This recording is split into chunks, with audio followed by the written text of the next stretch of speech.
ഇന്നലെ May 12, 2025 Indian stock മാർക്കറ്റിന് വളരെ നല്ലൊരു ദിവസമായിരുന്നു.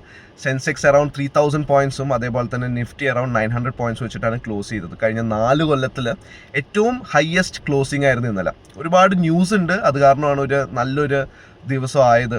ഇന്ത്യ പാകിസ്ഥാൻ സീസ് ഫയറിൻ്റെ ന്യൂസും, നമ്മൾ ഒരിക്കലും ഒന്നിക്കൂല എന്ന് വിചാരിച്ച ചൈനയും US-ഉം തമ്മിലുള്ള ട്രേഡ് എഗ്രിമെൻറ്റും, അതേപോലെ തന്നെ റഷ്യ ഉക്രൈൻ അവർ ഒരു ഡിസ്കഷന് റെഡിയാവുമെന്ന് പറഞ്ഞിട്ടുള്ള ന്യൂസും, പിന്നെ നല്ല കമ്പനീസൊക്കെ നല്ല റിസൾട്ട്സും കൊണ്ടുവന്നിട്ടുണ്ട്.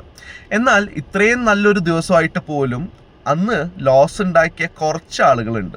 ഇവരാണ് സ്റ്റോക്ക് മാർക്കറ്റിന് ചീത്തപ്പേര് കേൾപ്പിച്ചതും. ഇങ്ങനത്തെ ആളുകൾ ഒരിക്കലും സ്റ്റോക്ക് മാർക്കറ്റിൽ നിന്ന് വെൽത്ത് ക്രിയേറ്റ് ചെയ്യൂല.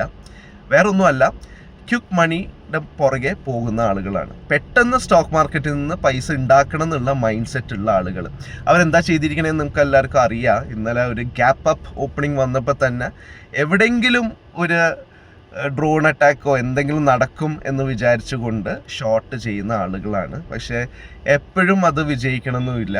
അതേപോലെ തന്നെ ആ ഒരു റീസൺ കാരണം നല്ല ഒരു ഹൈ ലെവലിൽ വീണ്ടും സ്റ്റോക്ക് മാർക്കറ്റ് ക്ലോസ് ആയി.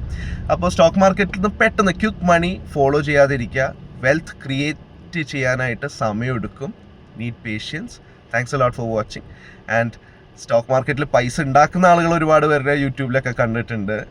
ഇങ്ങനത്തെ കാര്യങ്ങളൊക്കെ ചെയ്തിട്ട് ലോസ് ഉണ്ടാക്കിയ ആളുകൾ ആണ് നിങ്ങളെങ്കിൽ ഈ വീഡിയോയിൽ കമൻറ്റ് ചെയ്യുക. Thanks a lot for watching.